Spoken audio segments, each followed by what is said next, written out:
So இப்போ ஒருத்தர் தங்கம் வாங்கணும்னு முடிவு பண்றாங்க. என்ன ரீசன்னா லாஸ்ட் 1 இயர்ல 24% கிடைச்சிருக்கு, அதனால திருப்பியும் அதே மாதிரி கிடைக்கும் அல்லது அதுல பாதியாவது கிடைக்கும் அப்படின்னு வந்தாங்கன்னா அவங்களுக்கு ஏமாற்றம் தான். அப்ப ஏறாதுன்றீங்க? நான் இன்னும் முடிக்கவே இல்லையே.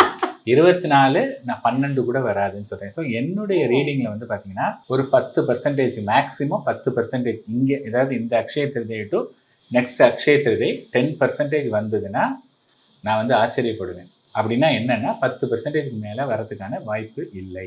அப்ப வாங்குனவங்க நிலைமை எல்லாம் இல்ல வாங்குனவங்க நிலைமை இல்லை. வாங்குனவங்க யாரும் விற்கிறாங்களா? ஃபர்ஸ்ட் ஆஃப் ஆல் கோல்டு வாங்குறவங்க வாங்கலாமா வேண்டாமான்னு கேட்குறாங்களே ஒழிய யாருமே விற்கிறத பத்தி யோசிக்கவே இல்லை.